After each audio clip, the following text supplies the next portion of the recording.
স্বাগত বিশ্ব বাংলায়, সঙ্গে আছি আমি দেলোয়ার হোসেন। শুরুতেই সংবাদ শিরোনাম। মালয়েশিয়ায় যেতে না পারা 18,000 শ্রমিককে সহায়তা দেওয়া হবে, ঢাকায় যৌথ সংবাদ সম্মেলনে জানালেন দেশটির প্রধানমন্ত্রী আনোয়ার ইব্রাহিম। মালয়েশিয়ায় অভিবাসী পাচার সিন্ডিকেটে জড়িত 21 বাংলাদেশি আটক, জোহর বারোতে পুলিশের গোয়েন্দা অভিযান। এবং লেবাননে গুলিবিদ্ধ কুলসুমকে নিয়ে বাংলা টিভিতে সংবাদ প্রচারের পরে সহায়তার হাত বাড়িয়েছে ব্র্যাক। চিকিৎসা শেষে ফিরেছে নরসিংদীর নিজ বাড়িতে।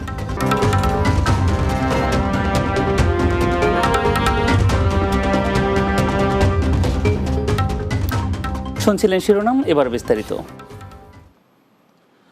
মালয়েশিয়ায় যেতে না পারা শ্রমিকদের সহায়তা দেয়া হবে বলে জানিয়েছেন বাংলাদেশ সফররত দেশটির প্রধানমন্ত্রী দাতো সেরি আনোয়ার ইব্রাহিম।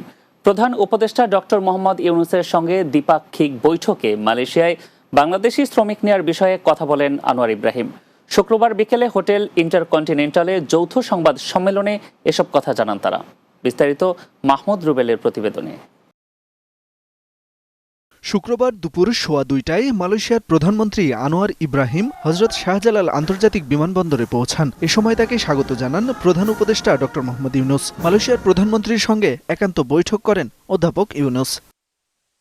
পরে বিকেলে হোটেল ইন্টারকন্টিনেন্টালে যৌথ সংবাদ সম্মেলনে কথা বলেন তারা। প্রধান উপদেষ্টা বাংলাদেশি শ্রমিকদের জন্য সুখবর দিয়ে বলেন, আগামীতে ঢাকা কুয়ালালামপুরের সাথে সম্পর্ক নতুন উচ্চতায় পৌঁছাবে।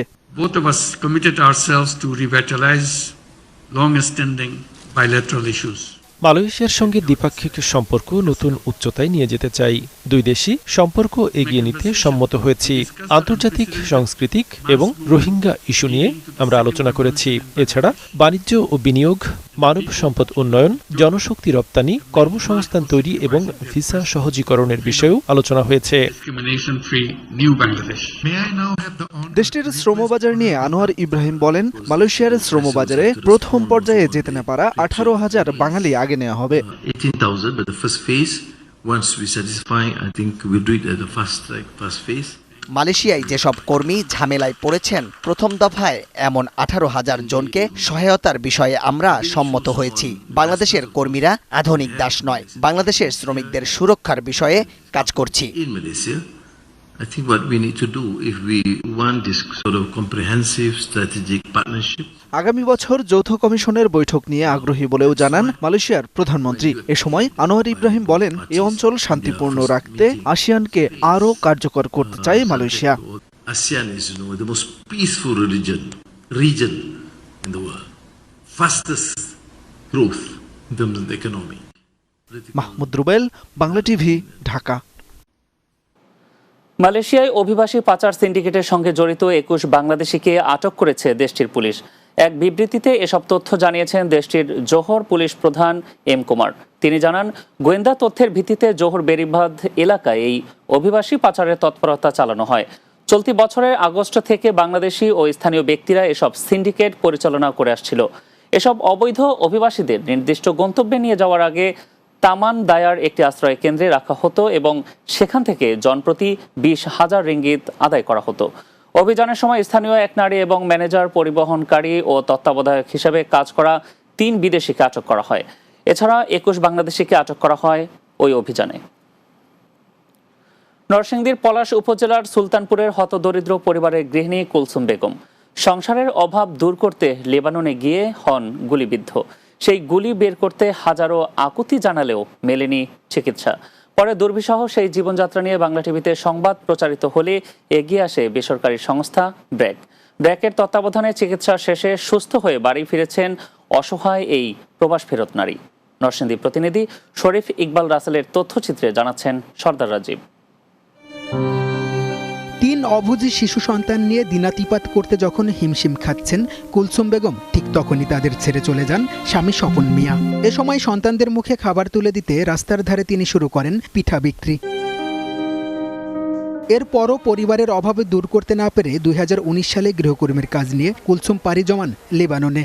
সেখানে ইসরায়েল ফিলিস্তিনের যুদ্ধে গুলিবিদ্ধ হয়ে কিছুদিন চিকিৎসা শেষে 2021 সালে ফিরে আসেন বাংলাদেশে। কিন্তু পেটের গুলি বের না হওয়ায় নানা যন্ত্রণা আর কষ্টে দিন পার করতে হয় এই প্রবাস ফেরত নারীর।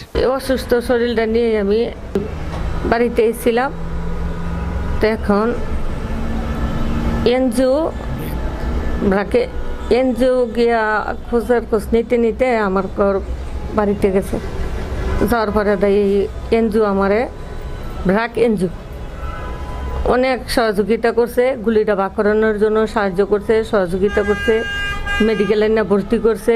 মায় অনেক কষ্ট করছিল, কিন্তু আমরা চিকিৎসা করতে পারি নাই। অনেক ওষুধ খাইছি, কিন্তু কোনো ডাক্তার এমন পাই নাই যে আমার চিকিৎসাটা করব। তারপর একটা ব্রাক অফিস আছে, যে এনজিও আছে, এই এনজিওতে আঙ্গরে অনেক সহযোগিতা করছে। কুলসুমের দুর্বিষহ সেই জীবন নিয়ে সংবাদ প্রচারের পর এগিয়ে আসে স্বেচ্ছাসেবী সংস্থা ব্র্যাকের প্রবাস বন্ধু ফোরাম। বেসরকারি একটি হাসপাতাল থেকে করানো হয় তার উন্নত চিকিৎসা।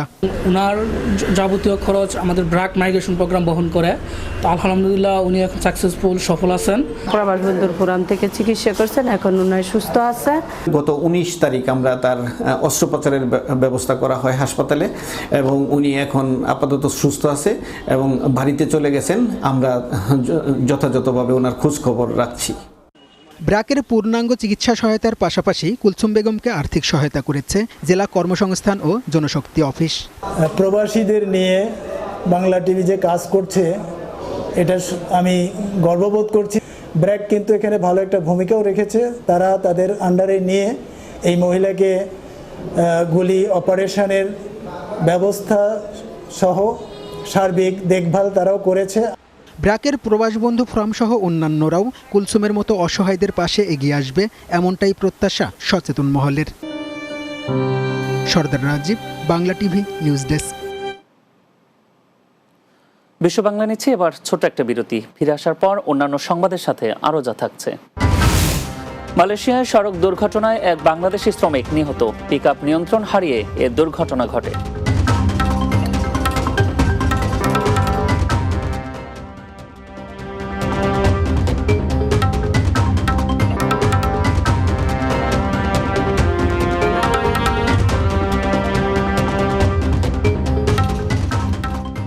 বিরতির পর আরও একবার স্বাগত বিশ্ব বাংলায়।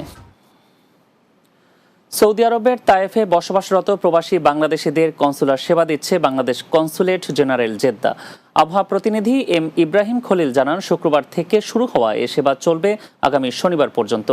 সিরাজ উদ্দিন ইস্তেরায় শুক্রবার সকাল 8টা থেকে বিকাল 6টা পর্যন্ত চলে এই সেবা কার্যক্রম। শনিবার সকাল 8টা থেকে বেলা 3টা পর্যন্ত এই সেবা দেওয়া হবে বলেও জানানো হয়। সেবাসমূহের মধ্যে রয়েছে পাসপোর্টের আবেদন গ্রহণ, মেয়াদ উত্তীর্ণ ডিজিটাল পাসপোর্ট রি ইস্যুর আবেদন গ্রহণ, ওয়েজ আর্নার্স কল্যাণ বোর্ডের সদস্য পদ নিবন্ধন ও সোনালী ব্যাংকের অ্যাকাউন্ট খোলা সহ অন্যান্য সেবা। মালয়েশিয়ার কেলান্তান রাজ্যের জালান গুয়া মুসাং লোজিং এলাকায় সড়ক দুর্ঘটনায় নুরুন নবী নামের এক বাংলাদেশি শ্রমিক নিহত হয়েছেন। বৃহস্পতিবার এক বিবৃতিতে এ তথ্য নিশ্চিত করেন গুয়া মুসাং জেলা পুলিশ সুপারিনটেন্ডেন্ট সিক চুনফো। দেশটির অনলাইন পোর্টাল হারিয়ান মেট্রোর এক প্রতিবেদনে এ তথ্য জানানো হয়েছে। বিবৃতিতে চুনফো জানান, এদিন ভোরে নুরুন নবী পাহাং এর ক্যামেরন হাইল্যান্ডসের ব্লু ভ্যালি থেকে গুয়া মুসাংয়ের দিকে যাচ্ছিলেন। পথে তার পিকআপ নিয়ন্ত্রণ হারিয়ে রাস্তার পাশে লোহার ব্যারিয়ারে ধাক্কা লেগে রাস্তার বাম দিকে ঘুরে যায়। এ সময় নিজেকে বাঁচাতে পিকআপ থেকে লাফিয়ে পড়ে মাথায় গুরুতর আঘাত পান নুরুন নবী। এতে ঘটনাস্থলেই তার মৃত্যু হয়। আগামী 6 অক্টোবর যুক্তরাজ্যের লন্ডনে অনুষ্ঠিত হতে যাচ্ছে চট্টগ্রামের ঐতিহ্যবাহী চাটগাঁইয়ের মেজবান। চট্টগ্রাম সমিতির উদ্যোগে আয়োজিত এই মেজবানে অংশ নেবেন প্রায় 5,000 অতিথি। সম্প্রতি এক সংবাদ সম্মেলনে একথা জানিয়েছে প্রবাসী সংগঠনটির নেতারা। লন্ডন ব্যুরো চিফ চৌধুরী মুরাদের প্রতিবেদনে বিস্তারিত। লন্ডনে 5,000 অতিথি নিয়ে চট্টগ্রাম সমিতির ঐতিহ্যবাহী চাটগাঁইয়ের মেজবান অনুষ্ঠিত হতে যাচ্ছে 6 অক্টোবর রবিবার। সমিতি ইউকে আয়োজিত এবারের মেজবান হচ্ছে ইউরোপের লার্জেস্ট মেজবানি। এটা হবে আপনার 6 অক্টোবর সানডে লাঞ্চের টাইমে দ্য উইলো ব্যাংকোয়েটিং হল।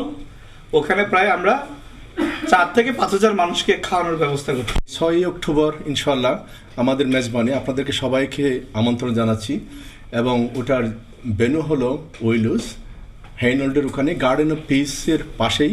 মেজবানি গরুর মাংস হইলে আমাদের প্রধান, এবং নলা, আমাদের চিরাঙ্গের যেটা কথা বলে নলা আর ডাল। লন্ডনে চট্টগ্রাম সমিতি ইউকের নেতৃবৃন্দ এ মেজবান উপলক্ষে লন্ডন বাংলা প্রেস ক্লাবে শুক্রবার এক প্রেস কনফারেন্সে এ আয়োজনের বিষয়টি তুলে ধরেন। তারা আসেন, আমরা এখানে একটা মিলন মেলায় অন্যান্য জেলার লোকদের সাথে মত বিনিময় হবে, কথা হবে এবং সবাই সবার সাথে আরও বন্ধুত্বপূর্ণ সম্পর্ক হবে। এটা আমরা গতবার থেকে বেশি উপলব্ধি করেছি যে অন্যান্য জেলার লোকদের সাথেও যদি ওরাও যদি আসে আমাদের জন্য আরও ভালো হয়।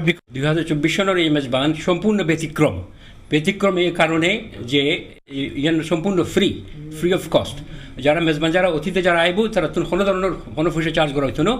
প্রেস কনফারেন্সে উপস্থিত ছিলেন চট্টগ্রাম সমিতি ইউকের চেয়ারপারসন নাজিমউদ্দিন, প্রাক্তন চেয়ারপারসন আলমগীর খান, ভাইস চেয়ারপারসন সেলিম হোসেন, কোষাধ্যক্ষ আব্দুল মান্নান ও ব্যারিস্টার আনোয়ার হোসেন। ঐতিহ্যবাহী চাটগাঁয়ের মেজবানি খাবারের তালিকায় রয়েছে সুস্বাদু মেজবানি গরুর মাংস, ডাল, নলা ও সাদা ভাত, পাশাপাশি চা, জিলাপি ও পান সুপারির ব্যবস্থা থাকবে।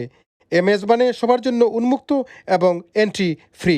তবে বাংলাদেশের গরিব ও অসহায় মানুষের সাহায্যার্থে চ্যারিটি কালেকশনের উদ্যোগ নেওয়া হয়েছে। আগ্রহীরা যে কেউ এ মানবিক কাজে সহায়তা করতে পারেন। চট্টগ্রাম সমিতি ইউকে 29 বছর ধরে লন্ডনে চট্টগ্রামবাসীদের নিয়ে বিভিন্ন সামাজিক ও মানবিক কর্মকাণ্ড পরিচালনা করে যাচ্ছে। Chowdhury Murad, Bangla TV news, London. সাবেক রাষ্ট্রপতি জিয়াউর রহমানের কনিষ্ঠ পুত্র মরহুম আরাফাত রহমান কোকোর স্মরণে চীনে ক্রিকেট টুর্নামেন্ট 2024-এর প্রীতি ম্যাচ অনুষ্ঠিত হয়েছে। চীন প্রতিনিধি MSA ইসলাম জানান, গুয়াংজু শহরের ফুসান খেলার মাঠে টুর্নামেন্টটি অনুষ্ঠিত হয়। খেলার আয়োজন করে আরাফাত রহমান কোকো স্মৃতি সংসদের বৃহত্তর চীন শাখা। খেলায় গুয়াংজু একাদশের করা 86 রানের টার্গেটে ব্যাট করতে নেমে নির্ধারিত 8 ওভারে 4 উইকেট হারিয়ে 89 রান করে জয়ের লক্ষ্যে পৌঁছে যায় শেনজেন একাদশ। পুরস্কার বিতরণী অনুষ্ঠানে উপস্থিত ছিলেন আসিফ হক রূপু, মোহাম্মদ রুহুল আমিন, মাসুদ আহমেদ, মোহাম্মদ শাখাওয়াত হোসেন কানুন, হোসাইন মোহাম্মদ শাখাওয়াত, মোহাম্মদ ওয়ালিউল্লাহ, শেখ মাহবুবুর রশিদ, মোহাম্মদ নাদিম আহমেদ, মোহাম্মদ আহমদ আলী মৃধা, মনোয়ার, মোহাম্মদ বাইজিদ ও সালাউদ্দিন রিক্তা সহ আরও অনেকে। এতে বিএনপির বৃহত্তর চীন শাখার নেতাকর্মী সহ স্থানীয় প্রবাসী বাংলাদেশিরাও উপস্থিত ছিলেন।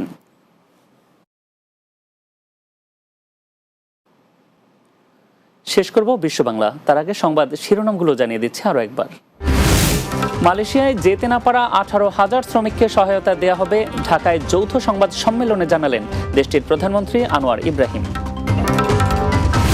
মালয়েশিয়ায় অভিবাসী পাচার সিন্ডিকেটে জড়িত 21 বাংলাদেশি আটক, জহুর বারোতে পুলিশের গোয়েন্দা অভিযান। লেবাননে গুলিবিদ্ধ কুলসুমকে নিয়ে বাংলা টিভিতে সংবাদ প্রচারের পরে সহায়তার হাত বাড়িয়েছে ব্র্যাক, চিকিৎসা শেষে ফিরেছে নরসিংদীর নিজ বাড়িতে। এবং মালয়েশিয়ায় সড়ক দুর্ঘটনায় এক বাংলাদেশি শ্রমিক নিহত, পিকআপ নিয়ন্ত্রণ হারিয়ে এ দুর্ঘটনা ঘটে।